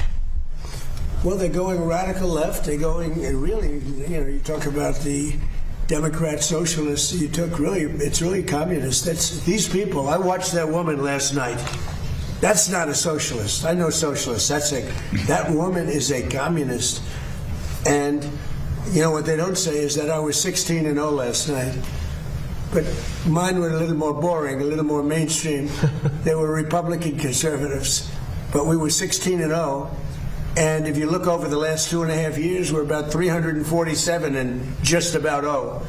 That's pretty good. But nobody writes that. But he picked 3. They won. They beat a guy named Dan Goldman, who's, a loser. He was one of my prosecutors, one of my many prosecutors that they used on me. Dan Goldman, not a good prosecutor, fortunately, but he's now looking for a job. I was very surprised to see, because he's a pretty liberal guy. When they go more liberal than Dan Goldman, they're really into Never Never Land. Does this tell you that the Democratic... He's basically saying he's waited and if you didn't read the top of it, go ahead and put it up if you would. I'll read this to you. But President Trump had a commentary at the very top of that video. It's just pause the video and then show you the deal. But he said he's been waiting his entire life to take on this communist uprising. And he talked about the loser that was the prosecutor. And he said prosecutor in his case. Eric Coomer was the one that literally went down and testified in Georgia to put President Trump behind bars and to have him indicted in Georgia. You don't think that through all this, that there's a reckoning coming? We know that a reckoning is coming. We know it's coming. I'm going to show you this. There it is. The communists are finally making their move. I've been waiting and preparing for this for a long time. It's easy to be a communist. All you have to do is say, I'll give you everything. But that means you're taking it from others that have earned it. Over thousands of years, the ideology has not worked once. The game is on. Enjoy watching President Donald J. Trump. Here's Mamdani that goes right into it and affects hardworking individuals that are out there by announcing that he's going to give to somebody else. He announced this. Go ahead and play it. New York, the Independent Rent Guidelines Board just froze the rent. That means if you're one of the more than 2 million New Yorkers who lives in a rent-stabilized apartment, your rent's going to be frozen next year.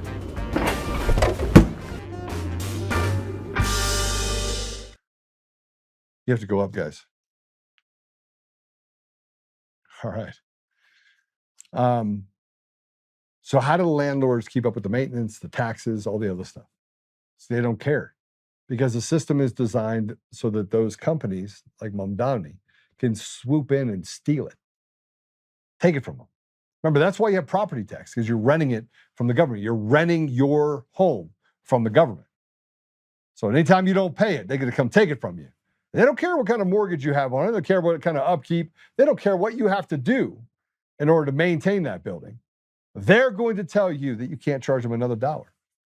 And on top of not being able to charge them another dollar, if you don't pay your obligations to us, we'll come take it from you. They want to bankrupt the property owners and seize control of the property. That's not America. That's basically, again, foreign and domestic interests that are just retards and evil demons that are basically trying to take the best of what America has worked for generations. Go ahead and play it. Through our new citywide campaign, Fix the City, we will focus on the worst landlords in New York City. When necessary, we will take aggressive legal action to remove negligent owners and property managers. And for buildings that have suffered chronic neglect, we will work to transfer ownership to responsible stewards.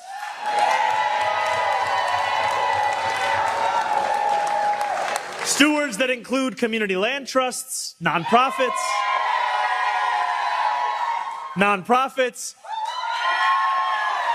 or even the tenants themselves. Stealing from people and giving it to other people. See, this isn't Robin Hood, though. When he talks about nonprofits, he talks about things like the DSA and nonprofits that have had money laundered to them for decades. See, they've been stealing elections at every level. Mamdani is not the person that should be sitting in that chair. The people of New York did not elect Mamdani. The people in New York did not speak. A fraudulent system designed to steal the voice of the people, enslave people. And then he says it right there. We're just going to take it away from you, slave. Hey, thanks for putting all your hard-earned dollars and time and effort into it, slave. We're going to give it to one of my friends, slave. And like most of the judges that are appointed by these radicals that were selected, not elected,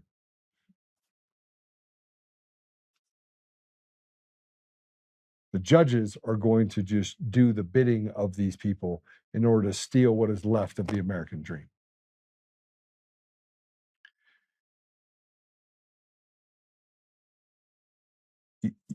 Private property has long been the kind of the cornerstone of owning your own private property. And they keep raising the VIG on the property until now.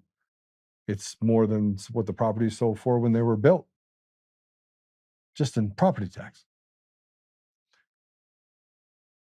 Here is something that happened. Attack on private property. They don't respect the Constitution. They don't respect the Supreme Court. So here's a Democrat rep, Delia Ramirez, a Democrat from Illinois, talking about a SCOTUS decision that just came down. Let's go and play it. Trump's loyalists in the Supreme Court have joined forces with him to deny immigrants internationally recognized human rights and advance an authoritarian white supremacist agenda here at home. And friends, it is shameful what the Supreme Court did today. The Supreme Court's decision puts more than 350,000 TPS holders at risk of deportation. Their TPS will be terminated not because of the conditions that made immigrants seek refuge in our country have changed in any way. It's because they do not fit Trump and Miller's idea of who deserves to be safe, who has the right to dignity, and who gets to be an American. You and I know that is unacceptable. She's not an American, just so we're clear. Yeah, these are people that came here and said, give me, give me, give me, give me, give me. And the system was designed to create friction between Americans and people that want to assimilate here by giving and putting people above the law. The idea that someone is illegal makes that they're above the law because they're breaking a law to be here, and you're saying that they get the exception while they push down and they persecute the average American. As Americans, we deserve the right to feel safe in our own country. We deserve to have free and fair elections. We deserve to have property by which it is unencumbered and that the government can't swoop in and just take it from us. We deserve to keep more meat on the bone than they take off the bone for themselves. We deserve to not have to pay 56 cents on every dollar, be regulated into the ground, and told that, by the way, slave, you don't own your business because we get to tell you who you can hire and fire and what you can do inside of your business. That's not a free market. That's a slave trade. And that, in essence, is where we are.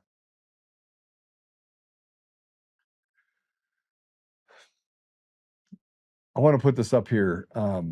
This is, there's a pride march coming up in Washington, D.C. And here's one where they were debating a Christian and leftist, where the leftist then demanded, it's kind of a play on it. Let's go and play it. If you're a journalist, why do you not have a name? Where's your name badge? Where's any information? At least they told me who they were. You don't have any. So why should I have like a name badge? Yes, if you're a journalist, if you're any sort of publicist, that's news. That's literally the law. You have to have So that. should people have IDs when they vote? Oh my God, I'm not doing this shit. I'm not. Yes. I mean, it's a good question, right? Go ahead. Tell me more about immigrants. Tell me more about immigrants. That's what you're gonna do. So people need journalist ID. Do we need voter ID?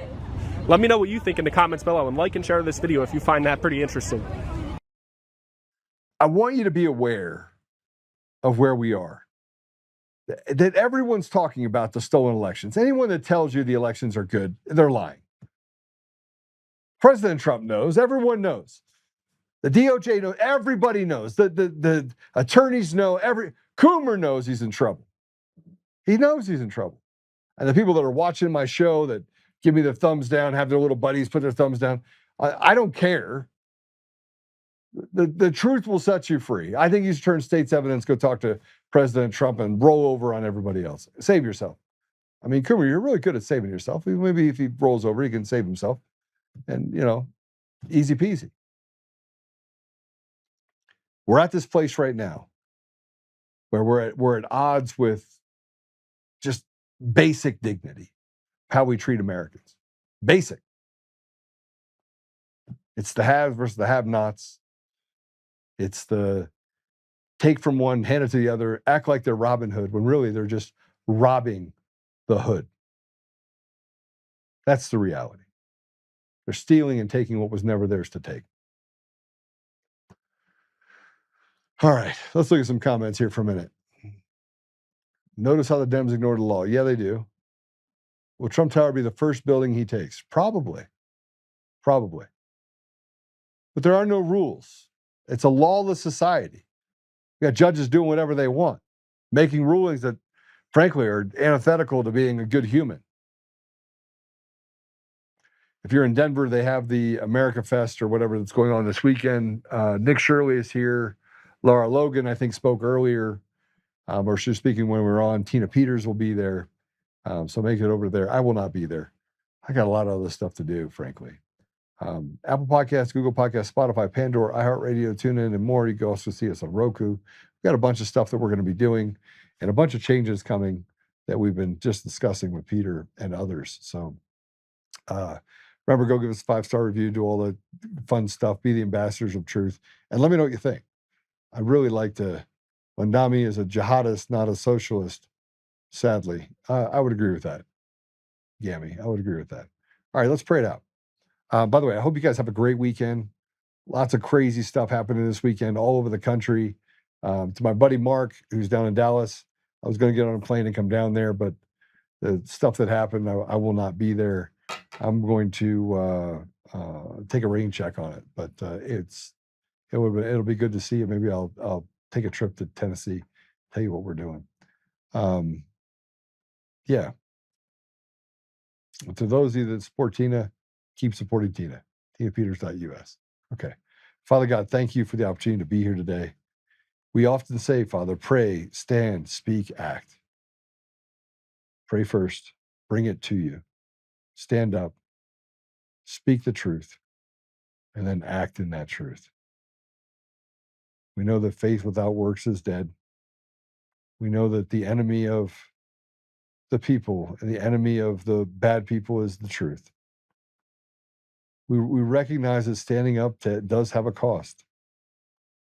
And we recognize that not everyone has it in them to fight in this battle. Father, we are committed to doing what is necessary in order to get us to a place where we can protect and serve the people in our community, our country, and the world.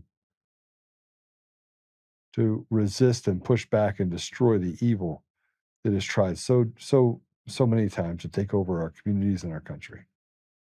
Father, we ask you for guidance and wisdom. We ask you for stamina and courage. Father, we ask you to bless those that are in the fight and to put a special shield of protection over President Trump and many people in his cabinet who have done amazing things in order to get us to a place where we can even have this opportunity to save our nation. Help us, Father, that we may be righteous in the things that we do, But we may also be warriors and recognize that in war, a lot of bad things can happen. But we must destroy the evil that is trying to consume our country. Help us, Father, to be patient with each other. And help us that we may spend time in the Word, and that we may embrace each other as brothers and sisters and do what is necessary in order to renew the blessings that have been given to this country for so long. Father, I ask for these things humbly with gratitude in the name of Jesus Christ. Amen. All right. We will see you guys soon. Susan, good to see you. Jeff, good to see you. Chris, good to see you. Charlie, good to see you. Cammy, always good to see you. What did I miss at the very bottom? Frosty, good to see you. I haven't seen you in a bit, Frosty. Yeah, good stuff. Patrick, amen. Good to see you. All right. Remember, go and hit that share button, do all that stuff, break the boundaries, and wait for next week. It's gonna be explosive week. All right, take care.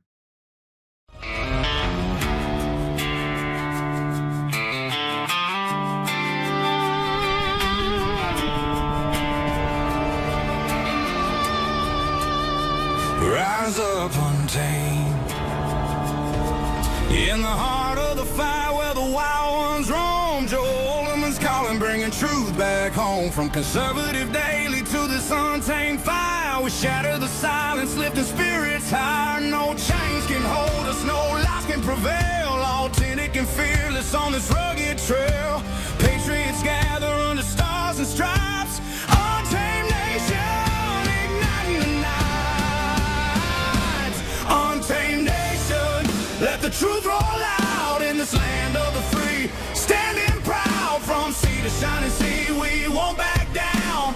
Catch the fire, wear the crown. Untamed nation, it's our battle song, motivating hearts where the brave belong. Yeah, untamed and wild, forever strong. Play it again all night long.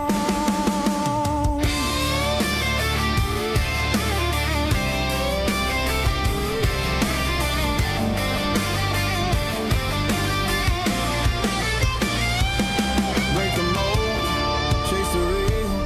No more games, time to heal. Joe's voice leads the untamed crew.